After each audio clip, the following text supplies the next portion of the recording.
Bata udah masuk tuh kayak gitu. Yeah.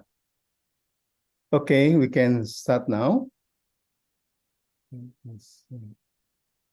Okay, so hello everyone. I am Edi Tribaskoro. Good afternoon and welcome again to the Combinatorics Today series. This is the 8th edition in this year of 2023. It's our great pleasure to see you again in this wonderful occasion. And today we are delighted to have Professor Mihyun Kang as a speaker. She is a professor of discrete mathematics and optimization at the Graz University of Technology, Austria. And she leads the combinatoric group, and she's one of the prominent combinatorists in Austria. Currently, she serves on the editorial board of several journals, including Combinatorial Theory and Random Structures and Algorithms. Today, Professor Mihyun Kang will give a lecture on topological aspect of random graph and will be chaired by Dr. Renovia Simanjunta. In this occasion, allow me to thank to the Faculty of Mathematics and Natural Sciences ITB Bandung, and also to the Center for Research Collaboration on Graph Theory and Combinatorics Indonesia for the continued support to this program. And now, before we start, let us to take a group photo. And I would request Dr. Prita to guide us for that. Dr. Prita? Okay, thank you, Pak Edi. Ladies and gentlemen, could you please turn on your camera because we will take a photo session. We will wait up to maybe 1 or 2 minutes. Please turn on your camera because we will take a photo session.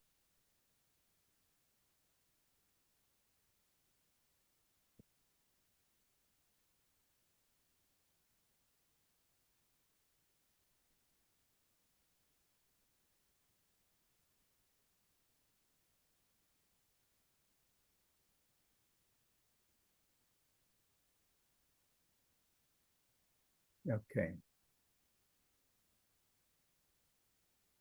Okay, so we will take the photo. Please give your best smile.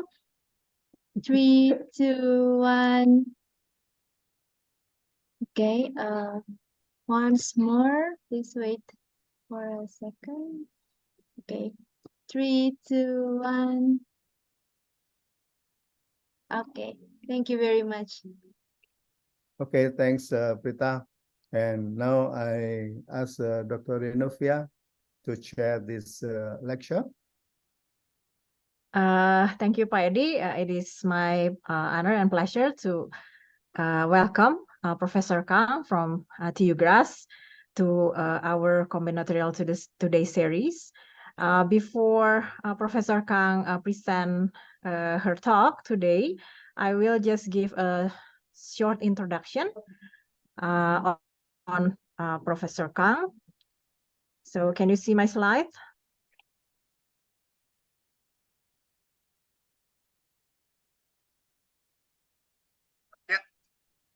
No from my side? No, still not appearing. Not yet? Yes, coming. Coming? Okay. Can you see it now? Not yet. Not In yet. process. Okay. Maybe I'll turn off my video. Okay. Okay. Yeah. All right. So Professor Mihyun Kang is from Grass University of Technology, and her research fields is combinatorics, discrete probability, and algorithms. She graduated with PhD in mathematics from KAIST, Korea Advanced Institute of Science and Technology in 2001. And he started his academic career as a postdoc in Humboldt University in Germany. And then she was also a Heisenberg Fellow of German Research Foundation in 3 universities in Germany, USA, and UK. And then she was an acting professor at the University of Munich in 2011. And after that, from January 2012, she became full professor in TU Graz in Austria. She has published more than 100 articles in scientific journals. The most recent ones are written in the slides there, one in Annals of Probability and also in GCTB. As Paidi mentioned before, Professor Kang is also in several editorial boards of several journals. She was the editor-in-chief for Discrete Mathematics and Theoretical Computer Science, I think up to this year. And she was also an associate editor for SciEM-DM. And she still serves as editorial board member for several combinatorial journals.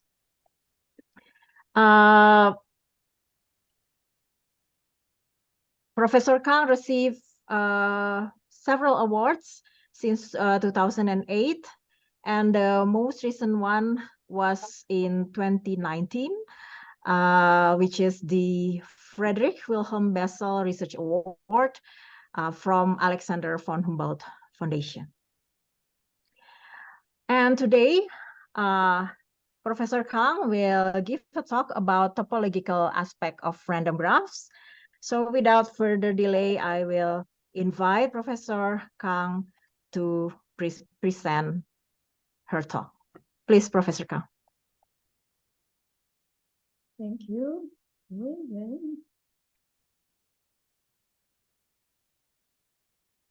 Let me share the screen.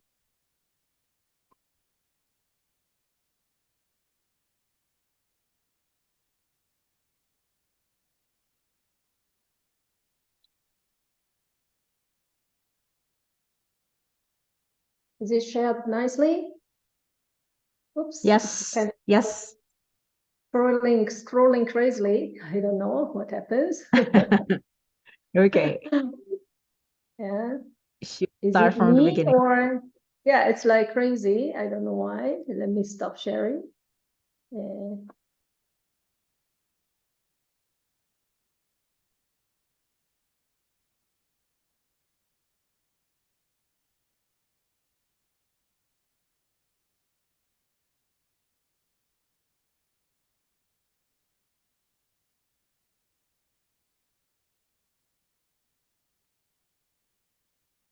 Let's see whether this works. Does it work now? Yep. It works now. Yeah. Okay. First of all, thank you very much for the kind invitation to this Combinatorics Today series, and very, very nice, elaborate introduction so that I can look back what I have done. So thank you very much for your kind introduction. So as announced, today I will talk about topological aspects of random graphs. And of course, I will be defining certain things at the very beginning, but whenever you have a question in the middle of the talk, please don't hesitate to ask. Throughout this talk, there are central things or questions. The first one is what is a typical genus of the Erdős-Renyi random graph? Of course, I will define what Erdős-Renyi random graph is, but let me start with the genus. So genus of a graph is defined as the minimum number of handles that must be attached to the sphere so that we can embed the given graph without any crossing edges. Of course, the case when the genus 0 corresponds to the planar graphs, as you might know. To be very basic, let us start with a complete graph K5 on 5 vertices and 10 all possible edges between 2 pair of vertices. And no matter how you redraw the edges, I try to redraw the edges. However you do this, we cannot avoid at least one edge crossing. In this case, this red edge will be crossed with the black edge. On the other hand, therefore, it cannot be embedded on the sphere, even in the plane. On the other hand, you realize that if you add one handle, so now we are talking about the torus, then you realize that indeed K5 can be embedded on the torus without crossing edges. Therefore, the genus of K5 is equal to 1. So we are talking about such as objects, or what is a typical genus of the Erdős-Renyi random graph, but it will become clearer what do I mean by that later. The second question that we have in mind is the following. How does a topological constraint imposed on a random graph, such as being planar or being embedded on an orientable surface with a given genus, how such a topological constraint affect the global and also local structure of a random graph? So in comparison to random graph with any constraint, what kind of differences we can observe, in particular in terms of component structure, namely the largest component or small components, and also the so-called local weak limit, which became very, very popular during the last 20 years. To begin with, let me start with the classical Erdős-Renyi random graphs so that we know what we are talking about. We will be considering the class of all vertex labeled and simple graphs on vertex set of integers from 1 through n.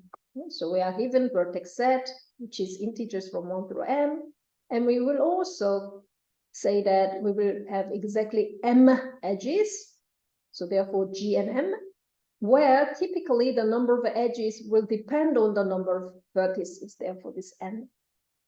So we collect all these vertex labeled simple graphs without loops, without multiple edges, and you select one uniformly random, and we call it a uniform random graph, and G and M we typically denote it by G and M, which is a uniform random graph. And this is also known as the Erdős-Renyi random graph. This is exactly the model that they studied some 70 years ago. Throughout the talk, we will be considering certain properties that will hold with high probability, meaning that with probability tending to 1 as n tends to infinity. So we will talk usually about large n, and for such large n, we will be interested in a property which holds, let's say, 1 minus 1 over n. Then it will be tending to 1. So we are talking about such a thing. It's a high probability.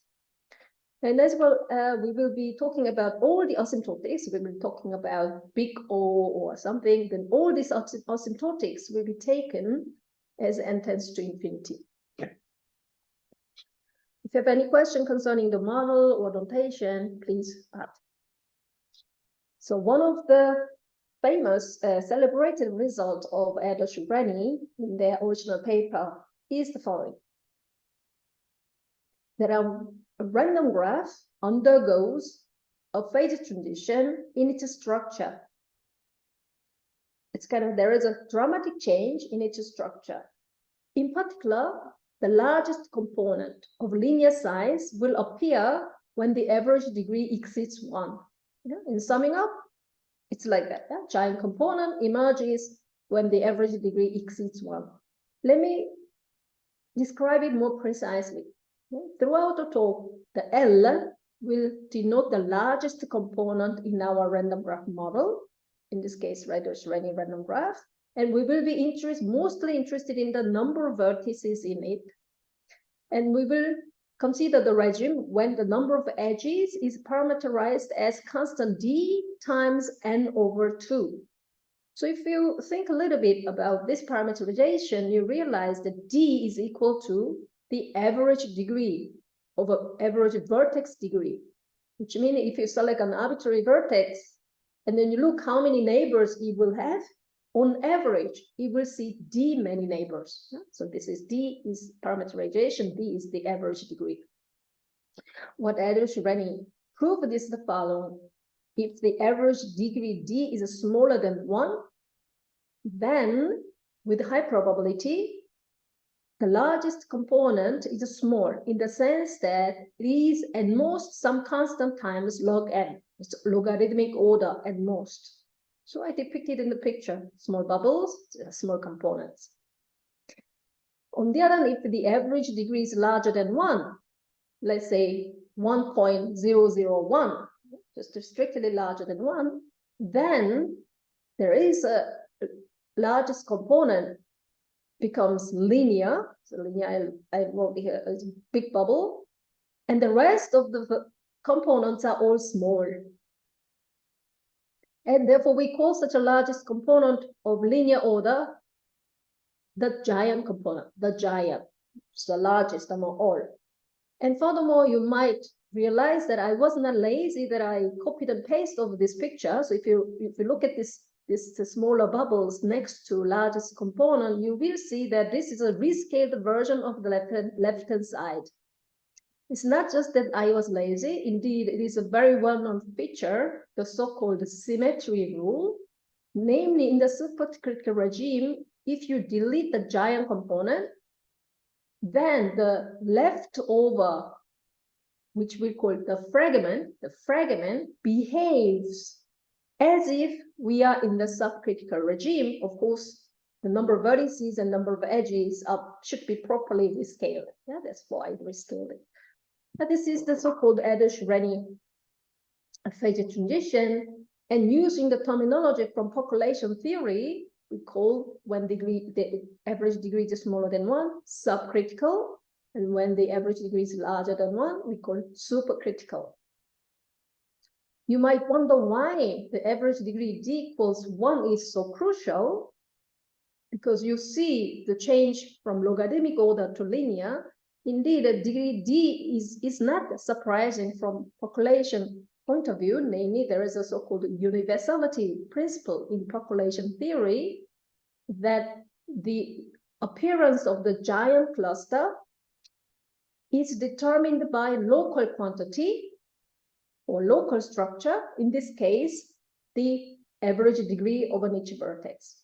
So indeed, this is indeed what is expected in population theory. Let me say a little bit more about the supercriticality. One of the typical way to describe the largest component is the so-called via the so-called Galton-Watson branching process. What is it? We are interested in how large a component will be. So select one vertex, and you want to say how large this component could be. Then what you do is you start from a vertex, and then you explore its neighbor or expose its neighbor. Start from one neighbor, and then you explore its neighbor, and so on and so on. In the breadth first such manner, first such manner from computer science. But then such a component exposure process can be coupled with the so-called Galton-Watson branching process. What is it? It's kind of a process of unisexual individual where each vertex or each node has independent Poisson number of children with the mean D. Yeah, that's why it is written Poisson process with offspring distribution Poisson D. So they approximately look similar. This component exploration via the breadth first search, BFS, is similar like Galton-Watson branching process. Indeed, there is very nice correspondence, and let a rho be the solution of the equation. Rho is equal to 1 minus x of D times rho. That if you know a little bit about the branching process, then you will realize this rho, this fixed point of this equation, rho is indeed the survival probability of the Galton-Watson process. Yeah, you explore, it continues forever, and this probability On the other hand, this row is indeed a fraction of the vertices lying in the largest component. So this is where it's written. So this curve, the red curve, is the solution, this fixed point of this transcendental equation, and the fraction of the vertices, namely L divided by N, asymptotically behaves like this row, the solution. Yeah, this is a well-known fact using indeed one of the very basic objects in probability. Now let me return, this was about the giant component, and let me return to my original question about the genus. And indeed, already Edersson proved that for the planarity, there is also a phase transition when the average degree is equal to 1. So average degree is equal to 1 is indeed very important. Once again, when the average degree is smaller than 1 in the subcritical regime, indeed, each component is either tree or unicyclic. It consists of at most one cycle. Yeah, so each component consists of contains at most one cycle. If you think about it, you will realize that you can embed each component on a sphere without crossing edges. Therefore, it is planar with a high probability. On the other hand, when the average degree is larger than 1, the largest component contains at least 2 cycles. On the other hand, one can also show that it contains the topological minor of K33. So bipartite graph on one side 3 and the other 3, K33. Therefore, it is not planar. It is proved already in 60s. Now, having said that, now we know that below subcriticality, below 1 planar, it's almost done about genus question. And if in the supercritical regime, we know that it is not planar, therefore it leads to the following question. It's natural to ask what is a typical genus of GNM in the supercritical regime. Yeah, it's not planar, but how many handles do we need? Of course, it will depend on the density D. If you think about it, the more the denser the graph is, it will be necessary to add more handles so that we can embed it on the surface. And indeed, together with the Dowden and Krivelovich, Dowden was at the time my postdoc, and Krivelovich is a professor at Tel Aviv, leading combinatorialist. So now we are in the supercritical regime as before. The average degree is larger than 1, and we will study the genus of the Edersson random graph. And what we figured it out is that genus G behaves linear in N. There is an explicit function mu of D, so that the genus is asymptotically mu of D times N over 2. So D times N over 2 is just number of edges. So we write it in this, I wrote it in this funny fashion because it's convenient to compare with the number of edges as well. You can do the number of vertices or number of edges comparison. So we will do this. Yeah. So indeed, the genus in the supercritical regime is linear in N, but also linear in M, yeah, number of edges. We studied in the linear regime, but there was an earlier work by Rudel and Thomas. So because you said that in Indonesia there are strong groups of graph theory, they are the leading figures also in graph theory. They studied the genus in the supercritical regime. The double inequality means that M is much smaller than M. So N over M tends to 0. So M is much larger than N. But of course, in GNM, we cannot have more than N choose 2 edges. So they studied the so-called superlinear regime. Then what they show is that the ratio between the genus comparison to the M, so number of edges, decreases from 1/2 to 1/6. Before that, what we show is that the ratio of the genus versus the edge converges to a certain function mu d, which increases from 0 to 1/2. Summing up both of the results, what it says is that the random graph, the genus of the random graph in the subcritical regime is a 0 anyway. So Erdős-Renyi genus of the Erdős-Renyi random graph, if we divide by the number of edges, increases from 0 to 1/2 up until superlinear regime. From that on, it decreases from 1/2 to 1/6. Yeah, this is summing up of the genus. Indeed, the genus question has been fully solved. Now I want to go into the second question about the global and local structure of a random graph if we impose planarity or genus. Yeah, so we want to study the so-called random planar graphs, namely the random graph, which should be planar, or random graphs that should be embeddable on a surface of given genus. Such kind of objects are studied under the name of random planar graphs or random graphs on surfaces. This kind of random graphs have attracted a lot of attention during the last, say, 2 decades, thanks to the very influential paper by McDonough, professor at Oxford. And then it became more and more popular. There's a lot of rich literature on this subject. And there are kind of couple of models, but the model that I will talking about today is the so-called given number of edges and vertices and edges, so that we can compare the behavior to Erdős-Renyi random graph. So what are we talking about is the following. So given G will denote the genus, which is a non-negative integer, and we consider the set of all vertex labeled simple graphs on vertex at n with m edges. It's the same as before, but now we have a constraint that they are embeddable on the oriented surface of genus G. Yeah, it's kind of subset of the sets that we have been thinking about. Now we select one graph uniformly random. Yeah, we collect all these graphs that are embeddable on a surface, and then we select one uniformly random, and we want to study its typical properties.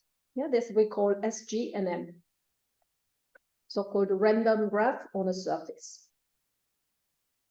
There are trivial observations. First of all, when the genus equals 0, we call usually planar graphs. Yeah, when the genus equals 0, it's a planar graph, and we also use like P for planar graph classes. Obvious that any planar graph can be embedded on torus. Any graph on a torus can be embeddable on double torus, because the handles are there free of charge. So there is a kind of nice incremental relation, if you think about. Furthermore, the Erdős-Renyi result about the planarity, what it says that in the subcriticality, with high probability, Erdős-Renyi random graph is planar. In other words, when the number of edges is smaller than n/2, therefore the average degree is smaller than 1, then indeed the fraction of the planar graph versus total number of graphs tends to 1. Yeah? This is just a reformulation that typically Erdős-Renyi random graph is planar. It's the same thing, but in different view. Yeah? Because we are talking about uniform model, it has to do with a lot to do with the counting. Another trivial observation is that due to the Euler characteristic or Euler's formula, there can't be any graph on a surface of genus G with more than 3n-6 plus 6g edges. Yeah? So if you play with this Euler formula, usually the maximal value is achieved by triangulations. So simplicity, if you think about the planar graph, you know that the planar graph cannot have more than 3n-6 edges. If you think about the triangulations, and indeed the case, so which means the average degree of a random graph on a surface is at most 6.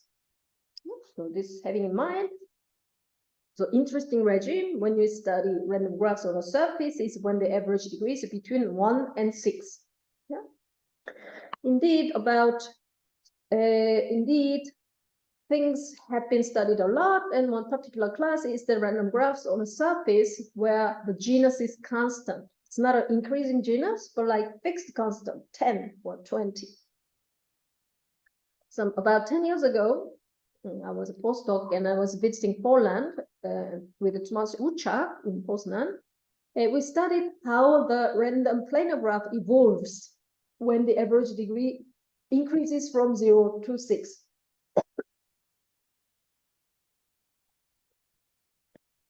So as before, we will fix constant genus G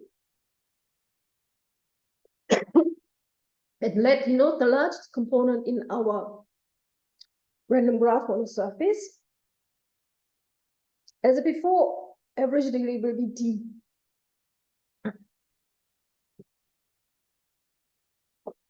Then what we discovered is that there are, surprisingly, two phase transitions. The first one is when the giant component emerges, which happens when the average degree becomes 1. Yeah, it's like Edwards-Renyi random graph. Giant component emerges when the average degree exceeds 1. Yeah. But on the other, there is yet another phase transition, namely when the giant component covers nearly all the vertices, namely the fraction. This is a fraction. Fraction of the vertices lying the giant reaches 1, which means it covers almost all the vertices. It becomes really giant of the giant. And it happens when the average degree becomes 2. This is quite remarkable. In case of the Edwards-Renyi, giant component grows like survival probability of the Gaussian process, and it continues up until the average degree is constant. Another remarkable feature is that when the average degree is between 1 and 2 in the so-called intercritical regime, it grows linear in the average degree minus 1. Yeah, it's just linear. It's not a solution of the transcendental equation, like this nice curve, this red curve, but it's just linear.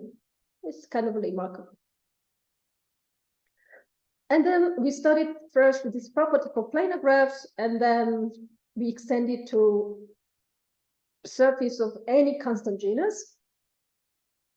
So summing up, yeah, this is a summary of what we have seen now, up until now. The so-called Edwards-Renyi random graph undergoes a phase transition when the average degree reaches 1. And then there is a survival probability, which gives the asymptotic order of the giant component. On the other hand, random graphs on a surface of constant genus, in particular planar graph, undergoes 2 phase transitions, one when the average degree is 1, the other when the average degree is 2, and in between, just a linear. This is already a very interesting feature, but there is yet another interesting feature due to the planarity constraint or the constant genus constraint. Namely, I mentioned that in the Edwards-Renyi random graph, in the supercritical regime, if you delete the giant component, what you see is like a subcritical random graph. I formulated in this fashion. Given an Edwards-Renyi random graph, you delete the largest component. What you see is like subcritical. The ratio of twice the number of edges divided by number of vertices in it, it's a so-called average degree, it is strictly smaller than 1. So it behaves like Edwards-Renyi random graph within given parameters in the subcritical. And we know almost everything. On the other hand, this planarity constraint, let's say, some of the edges, if you think about as if it's a process, although it's not a process, some of the edges cannot be inserted. Some fraction of the vertices cannot be inserted in the giant component because of the planarity. Otherwise, that will create K33 or K5. So they should go somewhere else, namely outside of the giant. So indeed, the edges are in some sense more evenly distributed over different components. And as an effect, as a consequence of it, the fragment, so component outside the giant component, behaves like critical Edwards-Renyi random graph. There are 2 things here kind of to be mentioned. One is it's not subcritical, but it's a critical, namely twice the number of edges versus the number of vertices converges to 1, so critical, not subcritical. Second, I said it's like Edwards-Renyi random graph. We start from graphs on a surface having genus G. What it says is that indeed the giant component contains the whole genus information. the genus of a whole graph is indeed the responsibility of the genus of the whole graph is indeed the giant component. Giant component has exactly genus G, the rest of the fragment plain. It's just no genus information, which is important. Now, this was interesting feature. This is about this global structure, giant component, and so on. Now, let me move to our another question about the local structure of a random graphs. What we mean by this local structure? We start from a single vertex, and you look at this neighbor. First, depth 1 neighbor, depth 2 neighbor, depth 3 neighbor, up until constant depth, and you look at what does this local neighborhood look like. And what does this local neighborhood looks like, and we call it locality. We will define it in a formal manner, but what it does is, as I said, you look at, you have one depth 1 neighbor, depth 2 neighbor, depth 3 neighbor, and we want to know how does it look. Does it look like a tree, or does it look like a lot of cycles entangle each other, and so on? Yeah, that's what we mean by local structure. Another thing is that before, up until part 2, we were talking about global structure. There is a giant component, a small component. How much such a global structure affects its local structure? It's kind of strange thing. There's something local and global. There is an interplay between local and global, and that's what we want to discuss. In order to motivate you, what I mean by this locally look like, let me begin with a random random graph once again. Yeah, G and M. I will just abbreviate by G, otherwise it's too lengthy. G and M, so G and M, it's G, denotes the uniform random graph, chosen uniformly random. And as before, our average degree is now D. Now we select one vertex, uniformly random from the vertex set. So this notation is always uniform choice. So we select one vertex uniformly random from the vertex set. And you like its out neighbor, its neighbor. How many neighbors are there? Because of the parameterization we have chosen, it will be indeed binomial distribution n-1, comma p. P is like yeah, you can imagine what it should be, the probability, whatever. Then using this kind of thoughts, you realize that the number of neighbors will be like Poisson D. Yeah? Using easy calculation, you realize that I will be like Poisson D, because the average degree is constant. Now you do the same experiment. You select one neighbor of R, and you look at its out degree, and you realize that also it's asymptotically like Poisson D. You select another vertex, and you look at its neighborhood. There is yet another Poisson. So long as we do not go too far away from R. Too far away from R will be like constant depth. Then you will realize that we see asymptotically Poisson D many neighbors. And this is like heuristic, but this heuristic has amazing indeed formalism. It can be cast in terms of the so-called local weak convergence introduced by Benjamin Ishram and Aldous and Steve. To be able to do so, as I said, this is introduced about 20 years ago. It became really, really powerful concept in probability as well as probability combinatorics. So let me define it rather formally, because it's really a very important concept and becoming more and more important. So it's good to learn new concepts. So what is it? We will be studying so-called rooted graph HR. So it's a pair of things. So a rooted graph is a pair of connected and locally finite. Locally finite means for each vertex, it sees only finitely many neighbors. Yeah, locally finite graph H. And with a vertex R, this is pair, we consider as a root. Right? So a rooted graph is a locally connected graph with one designated vertex. Now we were talking about always this local neighborhood. So we want to formalize it as well.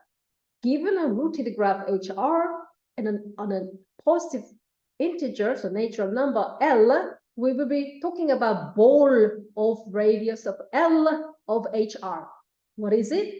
It is an induced subgraph of H. So H is our graph. So induced subgraph, the square induced subgraph. On the vertices, whose distance from the root is at most R.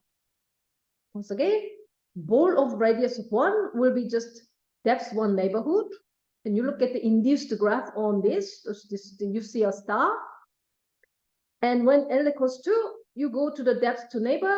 And altogether, the ball of radius 2 will consist of induced graph on this vertex set, and so on. It's always induced graph. You have to see exactly the edges that you will see the graph of the radius of R. This is so-called the ball of radius of L of a rooted graph. It will play a very important role in this ball concept.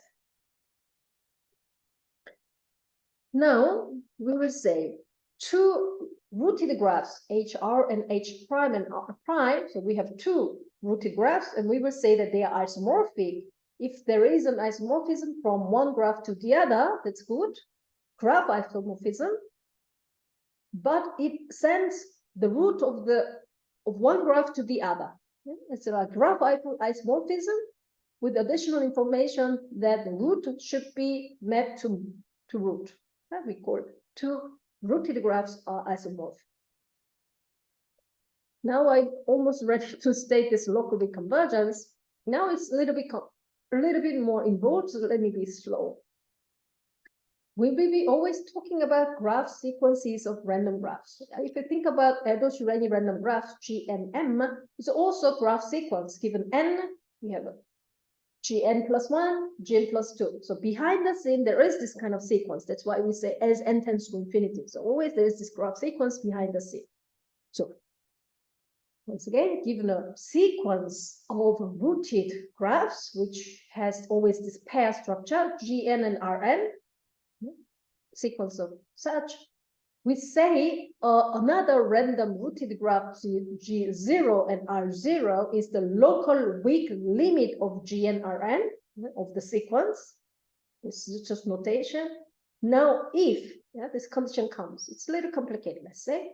Given any fixed rooted graph, somebody gives me a rooted graph, H and RH, and a number L, and I look at the ball of radius of L of my graph sequence, G and Rn, and we look at the probability that the ball on the graph is isomorphic to that given rooted graph.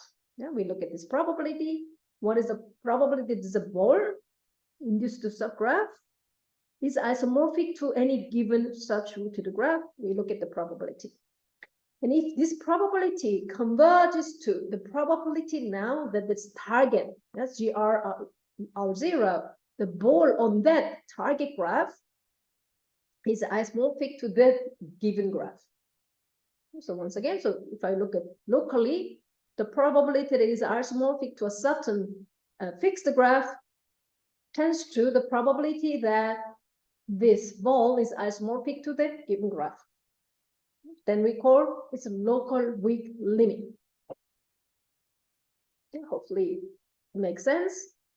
Now, when we talk about the Erdős-Rényi random graph in a sparse region, we saw that the graph is not connected. When we define a rooted graph, we start from connected, locally finite. Connected, but random graph, Erdős-Rényi random graph in our sparse regime, they are not connected. So we have to extend this concept, and there is a nice extension already established in literature, namely for graph that are not necessarily connected.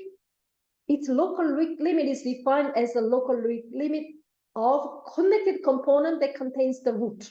So if you have many connected components, because we always select one vertex as a root uniformly random, of course, this root vertex should lie in one of the components. Then we look at this connected component. This is well defined. So if you have a question, please ask. This is the concept that we will have in mind. At the first glance, it might look a little complicated because of this probability thing, but on the other hand, it's conceptual that the picture says almost everything. Yeah, you look at each ball, induce the graph, whether this is isomorphic to some fixed graph. And the other world, fixed graph. And then you look at this convergence. And now using this concept, our heuristic about this Poisson D neighborhood can be formalized in this language. Namely, given our Erdős-Renyi random graph as before, now we fix one vertex, you select one vertex uniformly random from the whole graph. Select one. Then the Erdős-Renyi random graph, the rooted Erdős-Renyi random graph, converges weakly to the Galton-Wasson tree with the Poisson D. Yeah, what is this right-hand side? This is this Galton-Wasson. What is it? It's an infinite tree. It's an infinite tree. As a limit, it's an infinite tree where every node,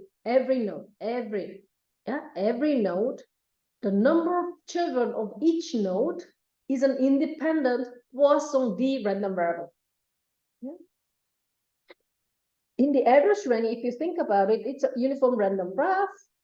Of course, on average, each vertex will see Poisson D many random vertices, but nonetheless, there are correlations because we fix the number of edges. Nonetheless, in the limit, locally, if you look at only the finite ball, then it behaves like Poisson D Galton-Wasson tree.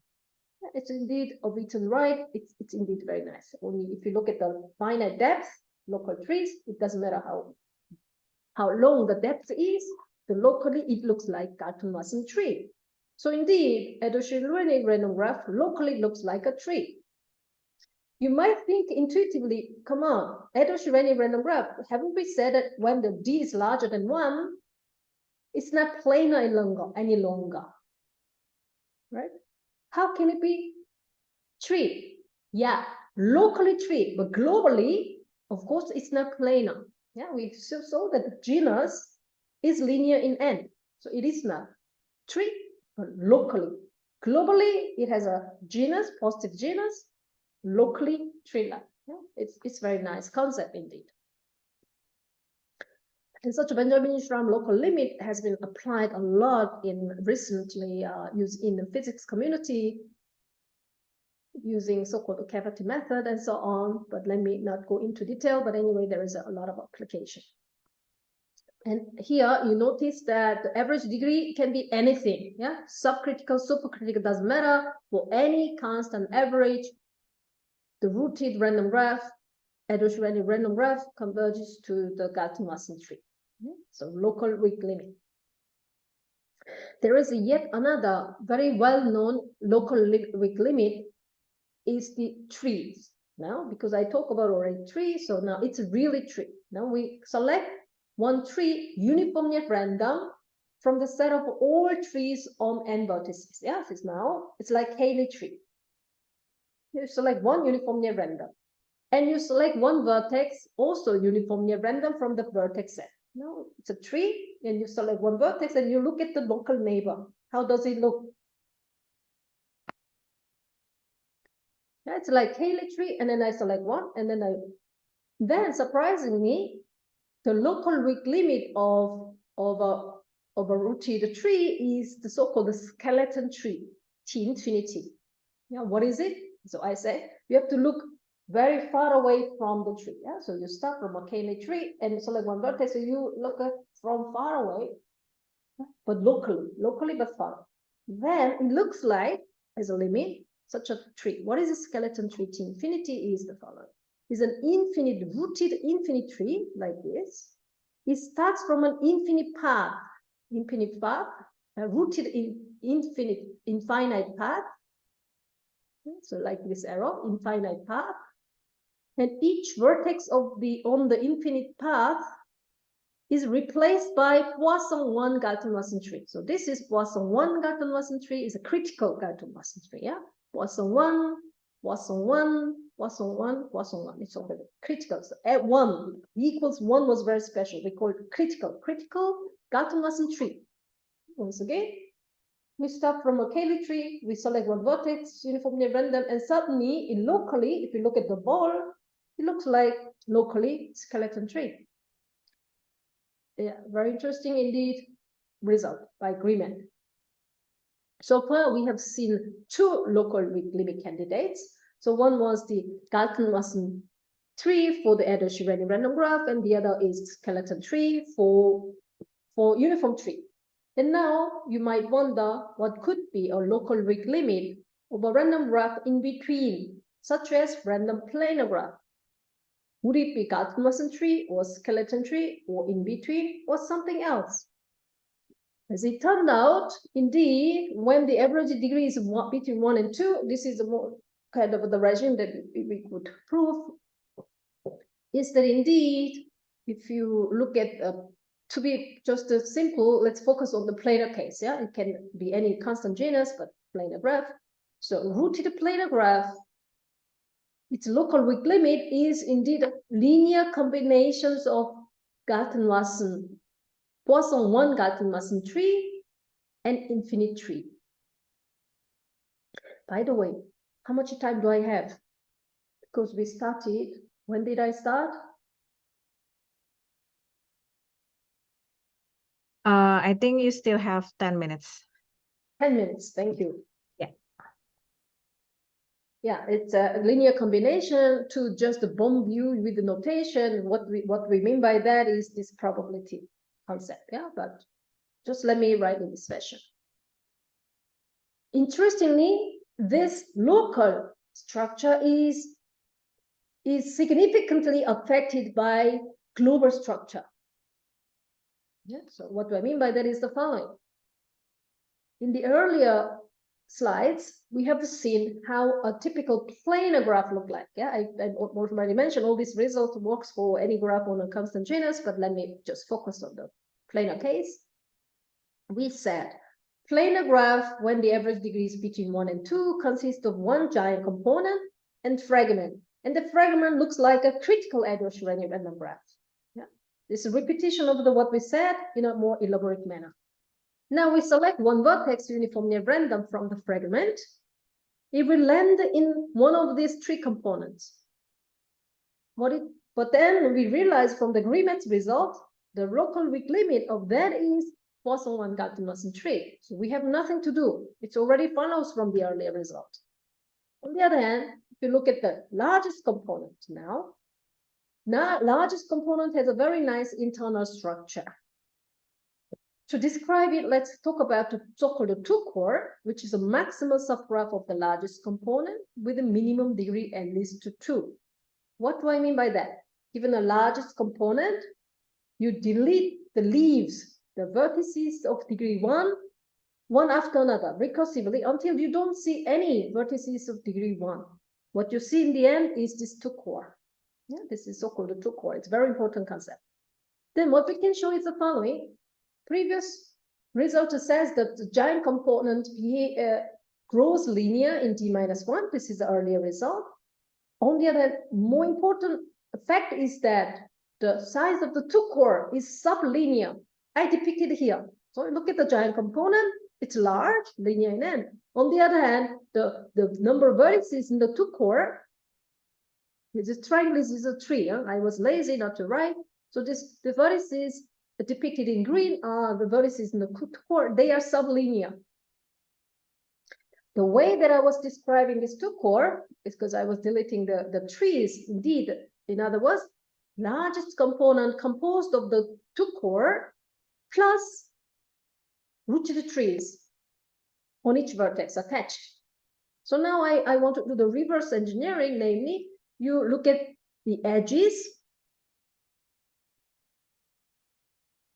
Now I was a little early. So now we select one vertex of uniformly at random. It's very likely they will lie on a tree component rather than core is red. Why? Because it's much smaller order. Yeah? And then now we do one more experiment. You look at the edges in the core and you delete it. Once you delete it, what you see, it's the forest consisting of sublinear many number of trees. So therefore, it's enough to talk about local limit of such a forest. And as before, we just reformulate what we have done because I'm lack of time. So let me just skim through. using the properties that we were talking about, we will select one vertex uniformly random, but then we will look at where it lies in this kind of core vertex. Yeah, the square vertices are the core vertex. The distance between these two will be large. So this uniformly selected vertex will be far away from this core vertex. And if you look at its local neighborhood, it's like a Grimet's result that it will be like skeleton tree. What it says is the following. So the previous slide, I just interpret in terms of largest component. If you look at the largest component as before, if you select one vertex uniformly at random, it's likely that it will land in one of these trees attached to the two core. And locally, it looks like skeleton tree. On the other hand, in the fragment, if you select one vertex uniformly at random from the fragment, its local structure looks like a Galton-Wasson tree. But if we select one vertex uniformly at random from the whole world, with probability d minus 1, it will land in the giant, therefore it's skeleton tree. With probability 2 minus d, it will land outside, therefore it's Galton-Wasson. That's how we get the local group limit. Now, let me just quickly skim through the other case. It will be quick. About random graphs on a surface with increasing genus, because so far we talked about only the constant genus. Here there are nice open problems, yeah, so therefore I want to cover. Now, we will make very simple observation. Let's assume that with high probability, we can prove that the genus of GNM is T. Indeed, we proved it before, right? We have this result with the privilege. Now we assume that the genus of GNM is T. Simple observation is following. If for every G, which is larger than the particular value T, of course, because the way we define our graph, any graph of genus T will be embeddable on a surface of genus G, because G is larger, right? So in terms of the cardinalities or in terms of the fractions, it can be written in this fashion. But this simple observation has a nice consequence. Namely, if you look at the properties that hold with high probability, so with high probability, two graphs will be indistinguishable. What do I mean by that? Is that fraction of the things there is just 1. Fraction of the things there are also 1. So if you just think about properties that hold with high probability in the Edo-Shreni, properties that hold with high probability in the random graph on a surface, we cannot distinguish them because they are just almost everything.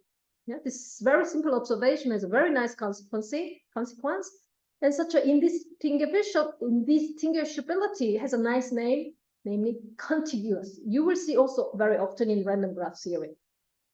So that you know what this contiguity means, formally it is like that. For every property A, with high probability, Edo-Shreni random graph, one random graph satisfies that property, if and only if, with high probability, the property holds in another random graph model, then we say two random graph models are contiguous. They are indistinguishable under the viewpoint of the with high probability conditions. Yeah. So this is very simple observation. As I said, we already know the genus. Yeah, we have seen this already. The genus in the supercritical regime is just linear. Therefore, using the contiguity, we can just copy and paste of the Edo-Shreni random graph result if genus is superlinear. Yeah, we said for every G which is larger. So now for any genus which is superlinear, the size of the largest component follows immediately from the Edo-Shreni random graph. Now the opposite case, when the genus is sublinear, it behaves like a planar graph. Genus is increasing indeed. Genus is linear in N, we have seen before. Sublinear indeed, genus is linear of the GNN, but nonetheless, if you look at the random graph on a surface of genus, which is sublinear, like log N, genus log N, nonetheless, in terms of the giant component, it behaves like a planar graph. How come? Indeed, If we work harder, the proof is not straightforward, but if we work harder, we can prove it. It's kind of a very interesting result. Now, if you see this regime, there is one case missing when genus is of the same order, linear. Yeah? So I just copy of this result to next slide to put some open problem. Yeah. So depend on whether genus is much larger than the contiguity threshold, which is linear, or smaller, and what is open is what is the size of the largest component when the genus is linear in n. Yeah? Like let's say 5 n over 10. What can you say about the largest component? We don't know. Yeah, usually the large. Another thing that is very typical in this random graph community is this kind of extreme concept, extremal quantities, like what is the length of the longest cycle? What is the diameter? Such a thing, or longest path. Such a problem for GNM has been studied already in 80s by Aitai Komnosh Semeredi, and it just follows from GNM if the genus is superlinear. Therefore, this very intriguing question is widely open for the case when genus is sublinear or linear. Yeah. Let me finish my talk with this Tarima Kashi. Okay, thank you.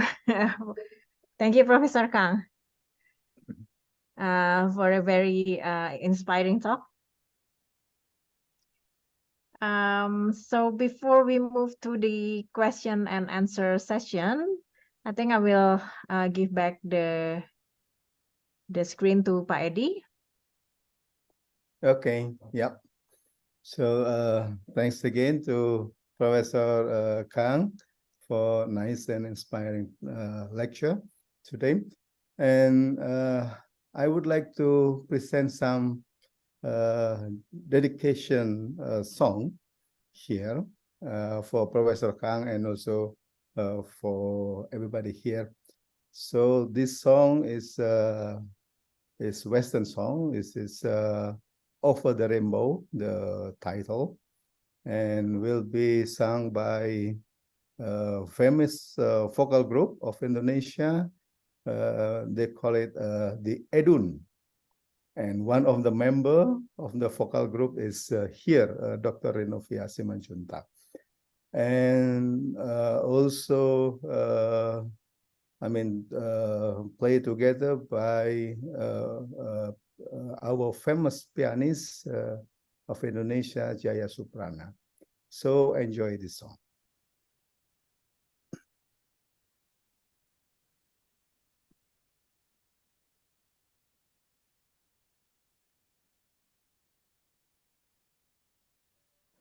To a place behind the sun, just a step beyond the rain.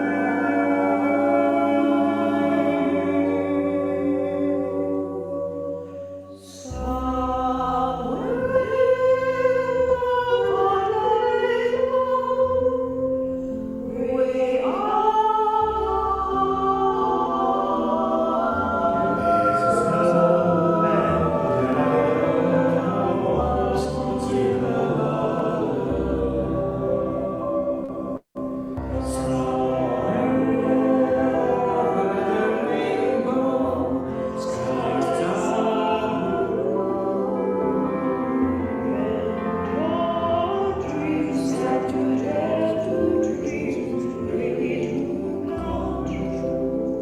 Someday I'll wish upon a star and wake up where the clouds are far behind me.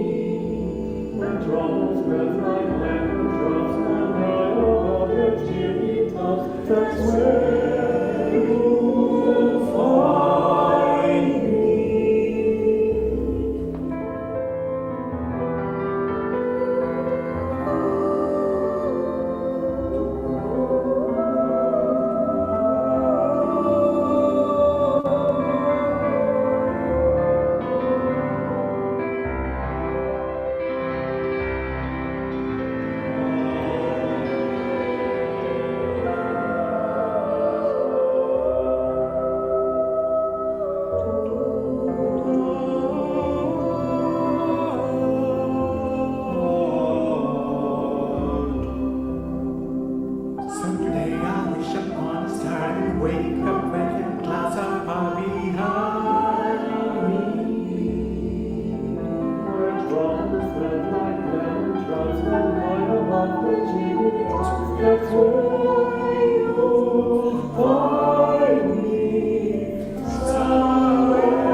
Okay.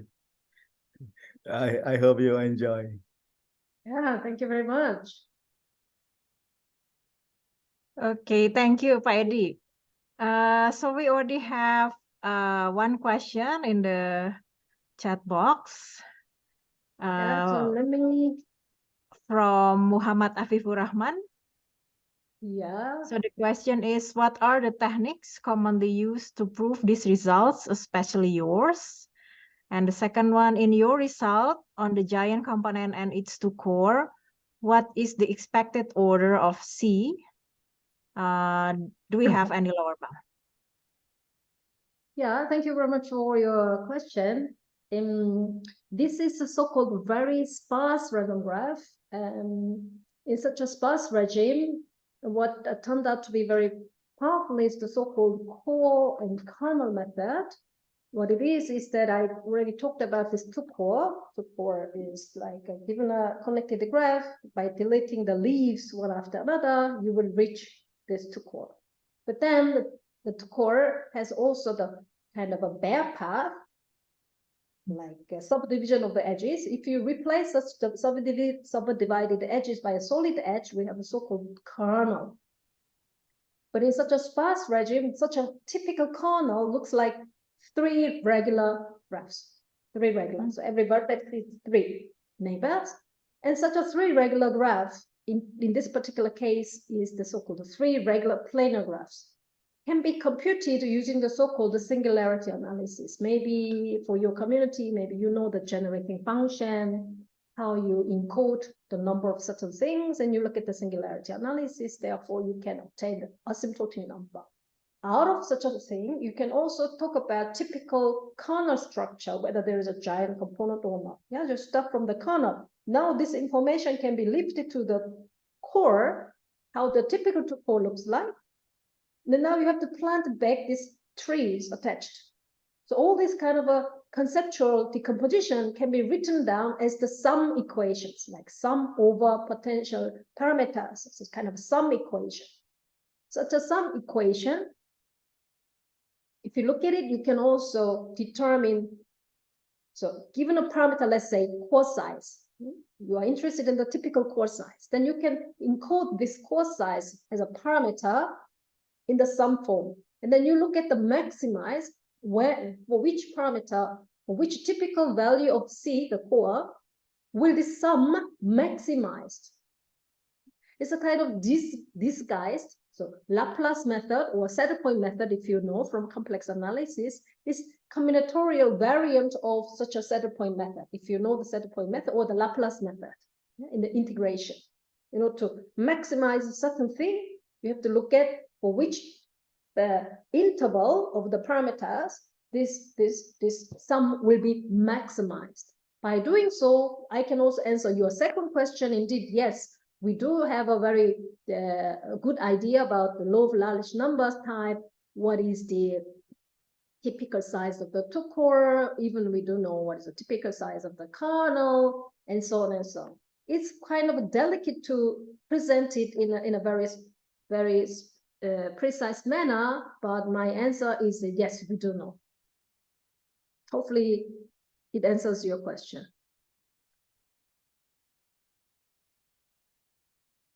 Hi, are we still there? Yes, yes. Thank Yeah, you for the because in answers. my Zoom, something is frozen. Hopefully, it doesn't. You're Yeah, seeing but we can still hear you. We can Yeah, still very hear. good. Yeah. So there is also a question from Dr. Yudi Suharyadi. Probably you want to ask the question directly, Pak Yudi?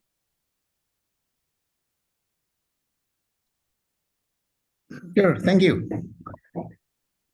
Oh, can you hear already? I can hear you very well. Oh, all right. Thank you very much. Yeah. The thing is That that was my monitor is frozen. okay. That's very But I can inspiring hear you talk. very I well. mean, Yeah. especially for me, I've never seen this kind of stuff. If the first thing is about, you mentioned about using Euler characteristic formula in the beginning, Yes. the slide. But in Euler characteristic, there is a number of edges, number of vertices, and number of faces. And how do you Yes. recognize faces in this case? Because you enter the graph, or we think it as a complex. simplicial Yes. complex or something? Because we are talking about maximum possible number of edges. Mhm. Let's say from the planar graph point of view.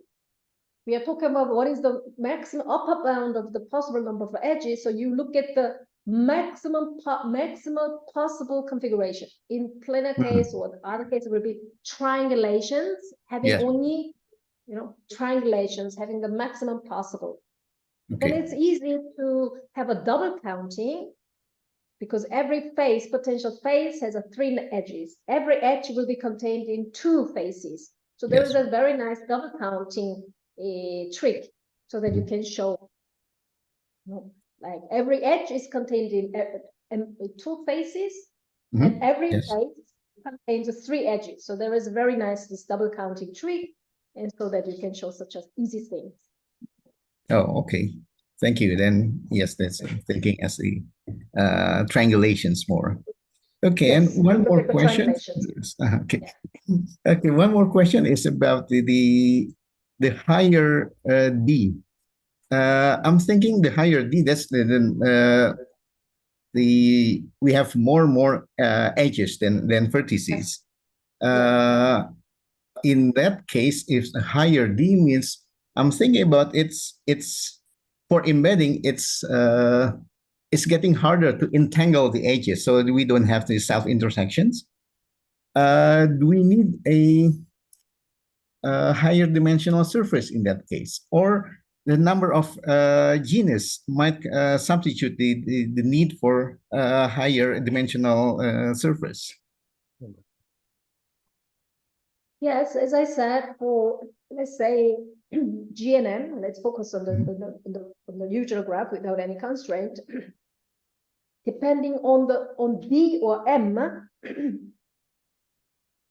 let's say G is the same thing as M because of the depend on the parameterization.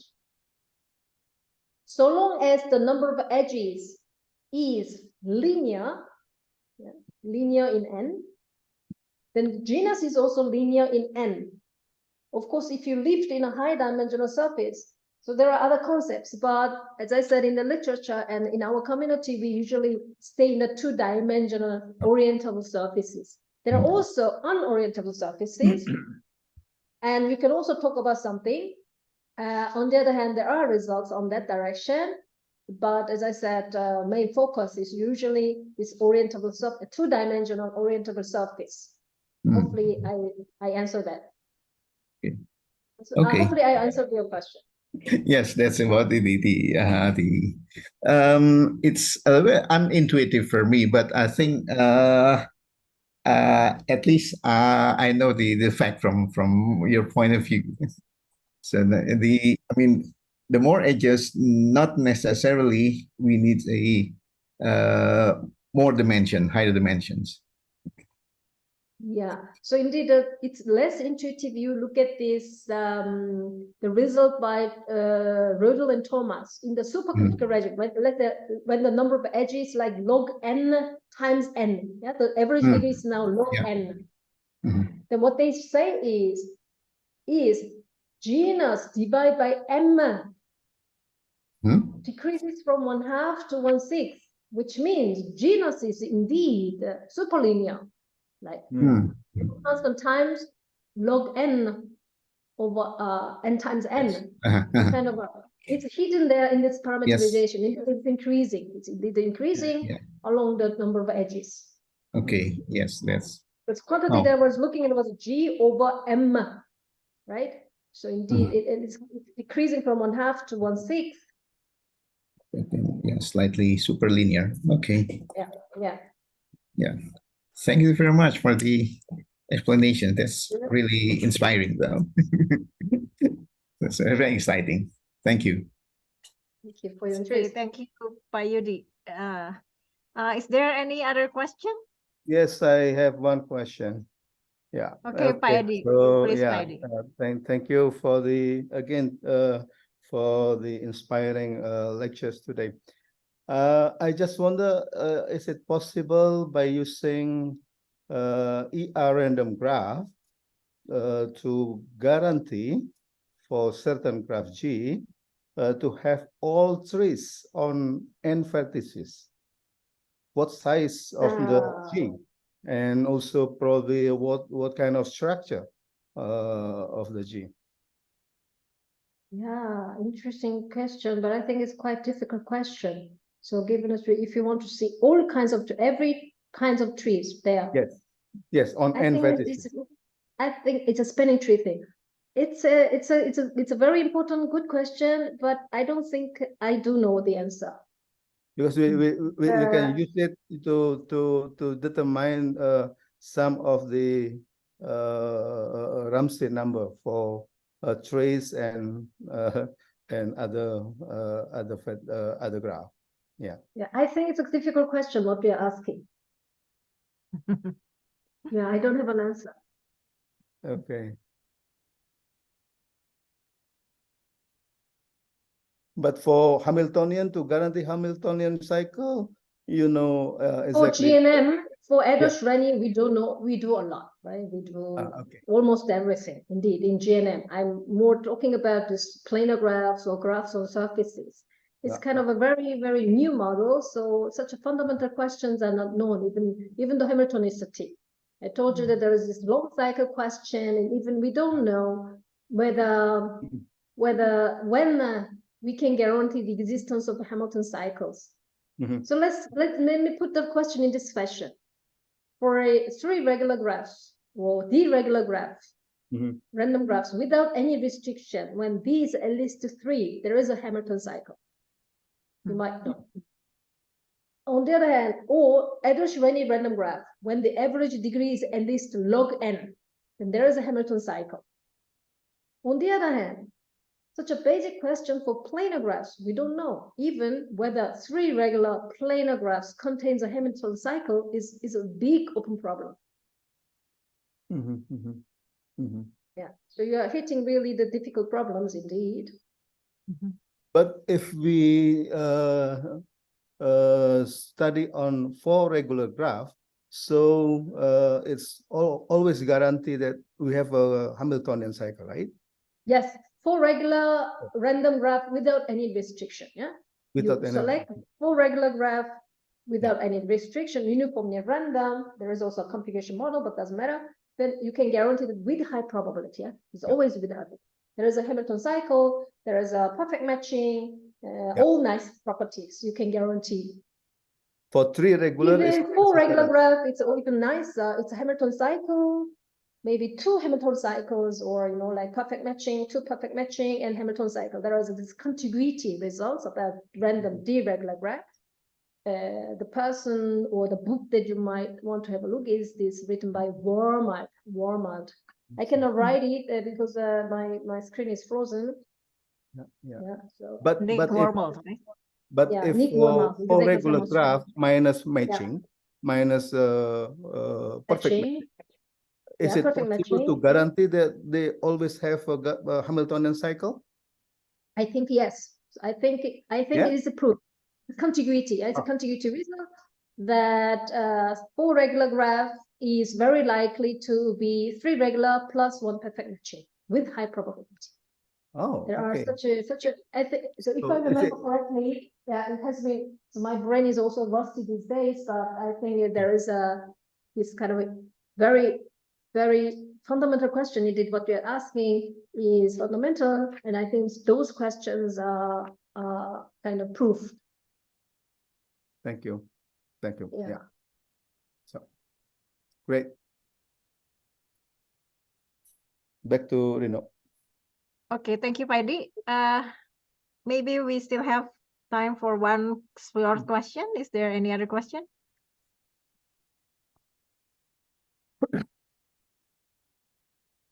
Okay, I think there are no more questions for Professor Kang.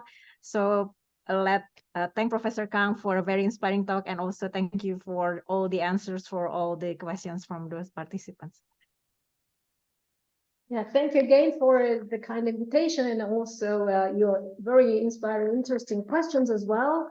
And hopefully in Indonesia, there will be also a community who are working on random graphs. Great. Yeah, hopefully. Yeah, we started building a society for working on random. Yeah. And Oke, tuh Pak Edi, silakan.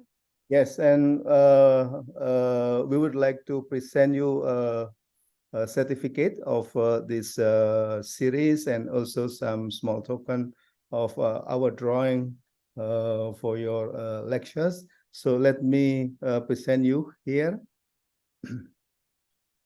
Thank you. Okay, so this is the certificate of the lectures. And let me see. Oh, nggak mau. Just a moment. Okay. So this is last night I draw your picture. So again, so this is please accept our thanks to Professor Kang, yeah, for her profound lectures in ITB Combinatorics to this series. I will send this to document to you, and also we would like to request you to send us slides, nice slide, and we would like to make a proceeding of this series consisting all the slides of the speakers. So again, thank you, Professor Kang, and hopefully next year you can come to Bandung to visit us, and also to Indonesia. We will have a conference, a big conference, international conference in Makassar. And if you willing to come, we like request you to be a keynote speaker to this conference. Thank you very much again for the invitation. And if you know more information, please send me the information and I will check the schedule. It will be again my honor to visit Indonesia physically. And thank you very much for your kindness. Okay, so thank you, and I think we end of this series, and see you next month, November. We will have another talks, lectures. Okay, so thank you. Bye-bye. Thank you. Bye-bye. Bye, thank you everyone. Thank you, everyone. Okay. So now I should stop the recording.